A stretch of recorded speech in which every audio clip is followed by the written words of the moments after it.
Hello everyone, welcome to Aptitude with Chandra. I am Chandra Prakash. So topic for today is relative speed. इससे पहले हम time speed and distance का basic कर चुके हैं और उसके सेकंड में हमने एवरेज स्पीड का कॉन्सेप्ट करा था। तो आज हम रिलेटिव स्पीड देखेंगे कि वो क्या होती है। Okay, so starting from an example, like हम सब ने ट्रैवल करा है। ओके, सो जब हम ट्रैवल करते हैं ट्रेन से, फॉर एग्जांपल आप इस ट्रेन में हैं, ठीक है, आप इस ट्रेन में हैं और ये ट्रेन इस डायरेक्शन में जा रही है, दूसरी डायरेक्शन से एक और ट्रेन आती है, ठीक है। तो ये जो ट्रेन है, ये ट्रेन हमें बहुत तेज जाती हुई दिखेगी, ठीक है। अब जब हम अपनी ट्रेन से इस ट्रेन की तरफ देखेंगे तो लगेगा कि बहुत तेज जा रही है ये दूसरे डायरेक्शन में, ठीक है। या इसी को इस तरह से देख सकते हैं कि अगर आप बस में हैं, ठीक है, और किसी रोड से जा रहे हैं, बस में ट्रेन में, ठीक, जो भी है, और साइड में ट्रीज बने हुए हैं, ठीक, ट्रीज है। ओके, सो जब आप जाएंगे तो आपको लगेगा कि ट्रीज जो है पीछे की डायरेक्शन में मूव कर रहे हैं, ठीक है। और क्या ऐसे केस हो सकते हैं? हाँ, और इसका सिंपल केस ये हो सकता है कि आप ट्रेन के अंदर बैठे हैं और आपके साथ एक और इंसान बैठा हुआ है सामने वाली सीट पे, ठीक है। You both are moving because आप जिस ट्रेन में बैठे हैं वो ट्रेन मूव कर रही है, बट अगर आप दोनों देखेंगे तो एक दूसरे के लिए आप स्टेशनरी है, आप तो मूव नहीं कर रहे, बट आपकी लोकेशन चेंज हो जाएगी because you are in that train, जो कि ट्रेन मूव कर रही है, ठीक है। तो ये सब चीजें कुछ रिलेटिव स्पीड है। रिलेटिव मतलब रिलेटिव होने के लिए दो चीजें होनी चाहिए ना। फॉर एग्जाम्पल आप किसी के रिलेटिव है तो वहां पे दो इंसान होने चाहिए, ठीक है। अगर हम स्पीड की बारे में बात कर रहे हैं कि स्पीड जो है वो हमारी रिलेटिव है, तो दो चीजें होनी चाहिए जिनकी स्पीड की बात हम करेंगे, ठीक है, तभी जो है वो स्पीड रिलेटिव हो पाएगी। समझ में आ रही बात? ठीक है। तो अब इसमें हमारे पास कुछ कुछ केसेस आएंगे। फॉर एग्जांपल जब हम सेम डायरेक्शन में मूव कर रहे हैं या हम अलग डायरेक्शन में मूव कर रहे हैं तब क्या क्या होगा, ठीक है। सो सबसे पहले हम देखेंगे कि अगर दो ऑब्जेक्ट्स वो जो है सेम डायरेक्शन में मूव कर रहे हैं तो उस केस में रिलेटिव स्पीड क्या होगी, ठीक है। फॉर एग्जांपल ये है, ये भी इस डायरेक्शन में मूव कर रहा है, इसे ए ले लेते हैं, और एक बी है कोई, वो भी इस डायरेक्शन में मूव कर रहा है, तो दोनों सेम डायरेक्शन में मूव कर रहे हैं, ठीक है। इसकी स्पीड लेते हैं ए किलोमीटर पर आवर और इसकी स्पीड लेते हैं बी किलोमीटर पर आवर, ठीक है। अब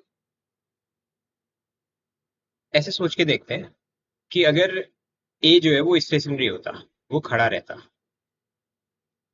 तो क्या बी की स्पीड में उसे कोई डिफरेंस दिखता? नहीं। बी की जो स्पीड है वही एक्चुअल स्पीड मुझे दिखेगी अगर मैं खड़ा हूँ, है ना। सिंपली अगर मैं खड़ा हूँ, मेरे सामने से कोई गाड़ी गई तो मुझे सेम स्पीड दिखेगी, ठीक है। लेकिन अगर मैं चल रहा हूँ, ये दूसरी चीज भी अगर चल रही है, तो ये वाली जो चीज है उसकी speed in comparison to the first case, जब मैं खड़ा था उसके कंपैरिजन में इसकी स्पीड मुझे कम लगेगी क्योंकि मैं भी कुछ स्पीड पे चल रहा हूँ, ठीक है। तो जो हमारी रिलेटिव स्पीड होगी वो इस केस में कैसे निकलेगी? ए माइनस बी, ठीक है। अगर मैं ये मान रहा हूँ कि ए जो है वो फास्ट है, ठीक है, या फिर जैसे मैंने आपको समझाया बी के कंपैरिजन में, तो जब ए बी की स्पीड को देखेगा तो उसे क्या दिखेगा कि बी की जो स्पीड है वो B minus A kilometre per hour होगी। ये क्या है? Speed of B with respect to A, ठीक है। आई होप इतना क्लियर होगा। ये कब है? जब हम सेम डायरेक्शन में मूव कर रहे हैं, ठीक है। तो अगर मैं कहता हूं कि एक कार है जो कि मूव कर रही है 60 किलोमीटर पर आवर से, ठीक है, ये एक कार है, और जिस रोड में ये कार चल रही थी उसके साइड में रेलवे प्लेटफॉर्म जा रहा है, ठीक है। तो रेलवे ट्रैक है, तो यहाँ से जब जो ट्रेन जा रही है उसकी स्पीड है 100 किलोमीटर पर आवर। अगर ये कार रुकी होती तो ये जो ट्रेन है उसके लिए वो बहुत फास्ट होती, ठीक है। कितनी फास्ट होती? पूरी 100 किलोमीटर पर आवर। क्योंकि अब कार भी मूव कर रही है, तो जो कार है उसे जो ट्रेन की स्पीड है वो कितनी दिखेगी? 40 किलोमीटर पर आवर दिखेगी, इन द सेंस कि इसके रिलेटिव इसकी स्पीड 40 किलोमीटर पर आवर होगी, ठीक है। आई होप इतना क्लियर होगा। सेकंड केस हमारा होता है जब हम अपोजिट डायरेक्शन में जा रहे हैं, ठीक है, जो मैंने अभी आपको दो ट्रेन्स का एग्जांपल सबसे पहले स्टार्ट करा था, वो अपोजिट डायरेक्शन का है। ठीक है, जब दोनों में से एक चीज जो है वो इस डायरेक्शन में जा रही है और दूसरी इस डायरेक्शन में जा रही है, तो ए की स्पीड 1 किलोमीटर पर आवर है। ठीक है, और बी की स्पीड 20 किलोमीटर पर आवर है। अब अगर मैं इस डायरेक्शन में जा रहा हूँ और दूसरी साइड से कोई चीज इस डायरेक्शन में आ रही है, तो अगर मैं खड़ा रहता, उस केस में ये चीज मुझे इन कंपैरिजन टू जब मैं भी अपोजिट डायरेक्शन में जा रहा हूँ, उस उसके केस में मुझे कम फास्ट लगती वो चीज। ठीक है, जैसे आप खड़े हैं और कोई चीज आई और आपके सामने से गई, एक वो केस हो गया। एक दूसरा केस है कि सामने से कोई चीज आ रही है और आप उसकी तरफ जा रहे हैं, तो जो क्रॉस करने का टाइम होगा या क्रॉस करने की जो स्पीड लगेगी आपको, वो सेकंड केस में ज्यादा तेज लगेगी, क्योंकि आप अपोजिट डायरेक्शन में मूव कर रहे थे। यही होता है जब हम ट्रेन से जा रहे हैं और दूसरी साइड से दूसरी ट्रेन आ जाए। ठीक है, तो एक्चुअल में जो उसकी स्पीड है उससे हमें उसकी स्पीड ज्यादा लगेगी। ठीक है, तो इस वाले केस में जो रिलेटिव स्पीड होगी वो A+B किलोमीटर पर आवर हो जाएंगी। समझ में आई बात? इसे सोच के देखें अच्छे से, आई होप ये क्लियर हो जाएगा। नहीं है तो कमेंट करें क्या क्लियर नहीं है, I will try to explain. Okay, एक केस हो गया सेम डायरेक्शन, दूसरा हो गया अपोजिट डायरेक्शन। ठीक है, अब ये दो चीजें हो गई। इसके बाद एक हमारे पास आती है लेंथ ऑफ ऑब्जेक्ट्स की बात। ठीक है, लेंथ ऑफ ऑब्जेक्ट्स की बात।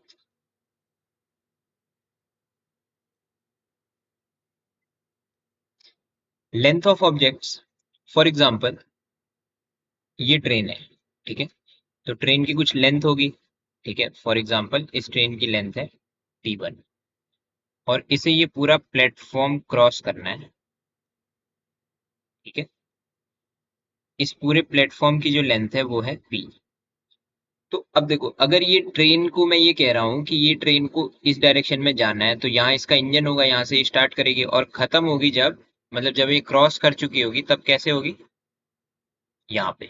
अब इसका इंजन यहाँ पे होगा। ठीक है, जो इंजन इनिशियली यहाँ पे था वो फाइनली, ये इनिशियल केस है यहाँ पे जो इधर साइड बनाया हुआ है मैंने, और ये जो है ये मेरा फाइनल केस है। अब मेरा इंजन यहाँ पे है। ठीक है, हम इस पॉइंट को देखेंगे, ये जो एंड पॉइंट है इसने कितना डिस्टेंस कवर करा। ये जो एंड पॉइंट है ये सबसे पहले यहाँ से यहाँ तक गया, ये एंड पॉइंट यहाँ पे आया, और उसके बाद ये एंड पॉइंट पूरे प्लेटफॉर्म को क्रॉस करके यहाँ पे आया, तब ये फाइनल पोजीशन आई। ओके, तो जब ट्रेन ने पूरा यहाँ से स्टार्ट करके जब यहाँ पहुंची फाइनली ट्रेन, तो इस केस में उसने कितना डिस्टेंस ट्रेवल करा, the distance of the train, मतलब इस एंड पॉइंट से यहाँ तक आने का क्या डिस्टेंस होगा, ये ट्रेन ना, ये एंड पॉइंट जब यहाँ पहुंच जाएगा तो वो कितना डिस्टेंस कवर कर चुका होगा, the length of the train plus the length of the platform. ठीक है, इसे हम रिलेटिव डिस्टेंस कह लो या ऐसा कोई भी कॉन्सेप्ट, मतलब इसके क्वेश्चन आपको मिलेंगे, ये यूजफुल होता है। ठीक है, आई होप ये क्लियर होगा। ठीक, ये तो हो गया प्लेटफॉर्म के केस में। दूसरा केस क्या हो सकता है, दोनों ट्रेन्स की बात हो रही है।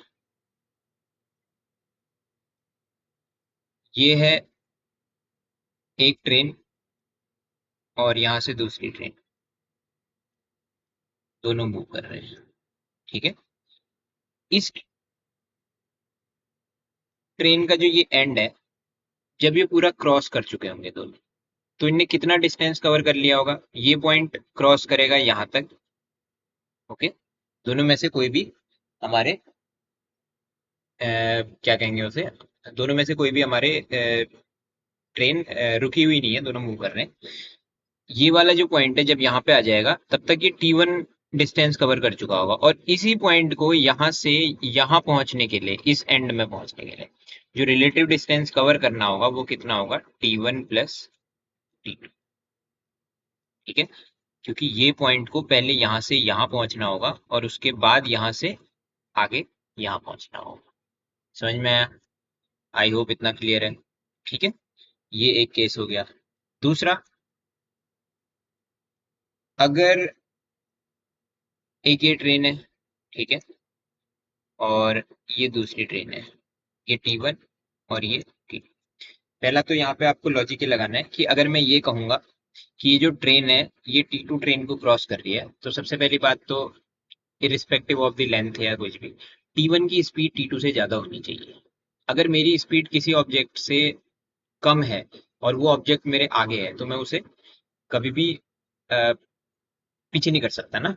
अगर मेरी स्पीड किसी से कम है और मैं उससे पहले से पीछे हूँ, तो मेरे को अपनी स्पीड उसके कंपैरिजन में तेज करनी पड़ेगी, उससे ज्यादा होनी चाहिए मेरी स्पीड, तब जाके मैं उसको पीछे कर पाऊंगा। ठीक है, तो इस केस में ये एक नॉर्मल सा लॉजिक हो गया कि T1 की जो स्पीड होगी वो T2 से ज्यादा होगी। दूसरा, ये जो डिस्टेंस कवर करेगा वो कितना करेगा, T1 पहले यहाँ आएगा, मतलब ये जो T1 का एंड है, जब ये वाला इंजन जो है आगे पहुंच जाएगा और ये एंड यहाँ पहुंच जाएगा। ठीक है, और दूसरा, यहाँ से फिर यहाँ पहुंच जाएगा ये वाला एंड, और जो ये इसका इंजन है वो अब तक कहीं आगे पहुंच चुका होगा, ये फाइनल पोजीशन होगी। अगेन इसमें डिस्टेंस कितना कवर हुआ, T1 प्लस T2। ठीक है, ये बहुत ही बेसिक और बहुत ही अच्छा कॉन्सेप्ट है, ठीक है, रिलेटिव स्पीड का। और आई होप जो भी मैंने चीजें बताई ये आपको क्लियर होगी। ठीक, इसके बाद कुछ क्वेश्चन देखते हैं। Okay, so here is your question. So हमारे पास दिया हुआ है कि two train for Patna leave Delhi at 6 AM and 6:45 AM and travel at 98 kilometre per hour and 136 kilometre per hour. Okay, so A है हमारी पहली ट्रेन जो कि 6 AM में निकलती है, ठीक है, और उसकी स्पीड है 98 किलोमीटर पर आवर।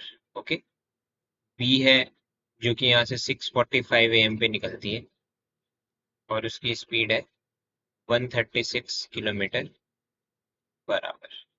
ठीक, अब ऐसे समझे कि जो ट्रेन लेट निकली है उसकी स्पीड ज्यादा होनी चाहिए अगर उसे पहले निकलने वाली ट्रेन को पकड़ना है, मतलब तो अगर उससे मिलना है या पकड़ना है उस वाली ट्रेन को, तो पीछे वाली जो लेट चली है उसकी स्पीड ज्यादा होनी चाहिए। ठीक है, लॉजिकल है ये। अब ऐसे मान लो कि जब बी निकलेगी, बी कब निकलेगी, 6:45 में, तब तक इस 6:45 पे ए कहीं आगे पहुंच चुकी होगी, क्योंकि वो 45 मिनट्स के लिए अब ट्रेवल कर चुकी है। ठीक है, तो वो कहीं पहुंच चुकी होगी। कहाँ पहुंच चुकी होगी, उन दोनों के बीच का डिस्टेंस कितना होगा, तो वो कैसे निकलेगा, डिस्टेंस कैसे निकलता है, स्पीड इनटू टाइम। तो हम एक किस स्पीड से चल रही है और कितने टाइम चल चुकी है, 45 डिवाइड बाई 60, क्योंकि हमें आवर्स में कन्वर्ट करना है, हमें मिनट्स में दिया हुआ है। ठीक है, तो यहां से अगर मैं इसे कन्वर्ट करूंगा तो ये कितना आ जाएगा, 98 इंटू 3/, तो ये जो भी वैल्यू आएगी वो ये डिस्टेंस है। ठीक है, ये वाला जो डिस्टेंस है, किस पॉइंट पे, 6:45 पे, जब अभी बी जो है वो चलना स्टार्ट ही कर रही है, उस पॉइंट पे ये हमारा डिस्टेंस है। आई होप इतना क्लियर होगा। ठीक है, तो अब 6:45 पे सिचुएशन क्या हो गई है कि ये कुछ डी डिस्टेंस है जिसकी वैल्यू आ चुकी है पीछे, और यहाँ पे बी है जो कि 136 किलोमीटर पर आवर की स्पीड से चलेगी अभी। ठीक है, और यहाँ पे ए पहुंच चुकी है ऑलरेडी जो कि 98 किलोमीटर पर आवर की स्पीड से। अब बी ने ए को पकड़ना है, दोनों सेम डायरेक्शन में जा रहे हैं। ठीक है, कब पकड़ेगी, जब ए जो है, ऐसे समझ लो कि ए जो है रुक गई, ए अगर रुक गई तो इन दोनों के बीच का ये डिस्टेंस तो बढ़ेगा नहीं, ये वाला जो डिस्टेंस है, अगर ए रुक जाती है फिर सिर्फ बी को चलना होगा। लेकिन रुकने के केस में जो हमारा कॉन्सेप्ट लगेगा वो लगेगा रिलेटिव स्पीड। ठीक है, तो ए अगर रुक जाती है तो उसकी स्पीड कितनी हो जाएगी, 0 किलोमीटर पर आवर। ठीक है, और इसकी स्पीड कितनी हो जाएगी, relative speed 136 minus 98 which is 38 kilometre per our. Got it, क्यों, क्योंकि सेम डायरेक्शन में जा रहे हैं, रिलेटिव स्पीड के बारे में भी मैंने आपको बताया था। ठीक है, इससे पहले। तो अब हमें क्या बचा कि अब केस ये हो चुका है कि जो डी डिस्टेंस है उसे हमें कवर करना है किस स्पीड से, 38 किलोमीटर पर आवर की स्पीड से, कितना टाइम लगेगा वो बताना है। ठीक है। तो हमारा जो डिस्टेंस था वो कितना था, 98 इंटू 3/4। टाइम निकाल लें हम, तो टाइम होता है हमारा डिस्टेंस अपॉन स्पीड। ठीक है, ये डिस्टेंस है और हमारी जो स्पीड है वो कितनी है, 38। 38। ठीक है, इसको सॉल्व करेंगे तो कितना आएगा, 98 इंटू 3/4 इंटू 38। ठीक है, और इसे कैसे सॉल्व कर सकते हैं, will be 49, it will be 19, okay, then it will be 147 and divided by 76। ठीक, तो यहाँ से हमारा जो टाइम है वो कितना हो गया, 76 इंटू 2 कितना होगा, 2 6 are 12 एंड 152, तो something something it will be 1.9 something, okay, approximate. तो जो हमारा टाइम है वो आ गया 1.9 आवर्स, जो उस डिस्टेंस को कवर करने में लगा। मतलब कि 6:45 पे जब वो बी ट्रेन चली, उसके बाद बी को बी ने जब ए को पकड़ा, इस बीच में हमें कितना टाइम लगा, 1.9 आवर्स समथिंग। ठीक है, तो इस 1.9 आवर्स में एक्चुअली बी कितना चल चुकी होगी, या कहो कि ए कितना चल चुकी होगी। तो बी की स्पीड कितनी है, बी की स्पीड है हमारी 136। ठीक है, और ए की स्पीड है हमारी 98। दोनों में से किसी से भी मल्टीप्लाई कर लेते हैं, तो अप्रोक्स अप्रोक्स 2 के पास लेके चलते हैं इसे। 136 इंटू 2, या 130, हाँ 136 इंटू 2 करके ही देखते हैं, नियर बाई हम पहुंच जाएंगे वहीं तक। ठीक है, तो 272 आ रहा है यहाँ से, और यहाँ से कितना आएगा, 98 विल बी 196। ठीक है, अब ये अलग अलग क्यों आ रहे हैं, क्योंकि ए जो है ना वो पहले भी कुछ चल चुकी थी, जो डिस्टेंस हम यहाँ पे हटा रहे हैं ये वाला डिस्टेंस। ठीक है, ये डी की जो डी वाला जो डिस्टेंस है, इसको जब आप इसमें ऐड कर दोगे, इसमें 196 प्लस डी कर दोगे, तो वो भी सेम नियर बाई 272 किलोमीटर के आसपास आएगा। अगर ऐसा कुछ हमारा दिया हुआ है ऑप्शन में, तो वही हमारा आंसर हो जाएगा। ठीक है, आई थिंक यहाँ पे नन ऑफ दीज दिया हुआ है, या मे बी ये भी हो सकता है, वो उसके लिए आपको एक्चुअल कैलकुलेशन करनी होगी। ठीक है, मैंने अप्रोक्सीमेट लिया हुआ है, तरीका ये होगा जो तरीका है। अगर तरीके में कोई दिक्कत आ रही है, वो समझ नहीं आया, तो मुझसे कमेंट कमेंट कर देना, मैं उसका रिप्लाई दे दूंगा। ठीक है, okay, so here is your next question. Two cars started simultaneously toward each other from town A and B that are 480 kilometer apart. Okay, so एक टाउन ए है, टाउन बी है, और इनके बीच में डिस्टेंस है 480 किलोमीटर। यहाँ से एक कार चली और एक यहाँ से कार चली। ठीक है, it took the first car travelling from A to B covers A to B 8 hours to cover the distance, and the second car traveling from B to A 12 hours. Determine at what distance from A the car the two cars meet. Okay, so A से B जो जा रही है उसे कितना लगा, 8 hours, और B से A जो आ रही है उसे लगे 12 आवर्स। हमें बताना है कि ये कहाँ पे मिली, ए से हमें वो डिस्टेंस बताना है। ठीक है, जिस पॉइंट, फॉर एग्जांपल इस पॉइंट पे मिली, तो ये पॉइंट हमें निकालना है।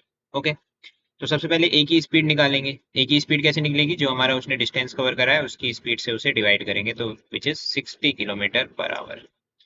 आई होप इतना क्लियर होगा। बी की स्पीड कितनी होगी, 480 divided by 12 which is 40 kilometre per hour. Okay, now ये दोनों कब मिलेंगे, अब अगर दोनों अपोजिट डायरेक्शन में आ रही है, तो मैंने आपको बताया था कि जब अपोजिट डायरेक्शन में आएंगी तो हमें और तेजी से जाती भी दिखेंगी ना, ट्रेन का मैंने एग्जांपल दिया हुआ था। तो ये दोनों स्पीड जब दोनों जब से अपोजिट डायरेक्शन में आ रहे हैं, मतलब एक दूसरे की तरफ आ रहे हैं, तो इस केस में जो इनकी रिलेटिव स्पीड होगी वो क्या होगी, ऐड होगी। क्या होगी, रिलेटिव स्पीड ऐड होगी।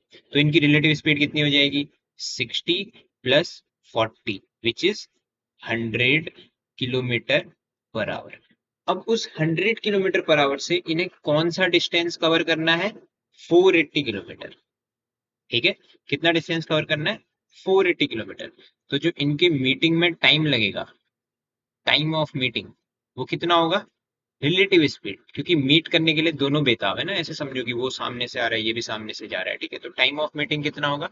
480 divided by 100, it will be 4.8 hours. ठीक है, आई होप इतना क्लियर होगा। अब अब क्या करेंगे? तो इसका मतलब 4.8 आवर्स में इनकी जर्नी कंप्लीट नहीं हो रही, बट 4.8 आवर्स में ये मिल रहे हैं।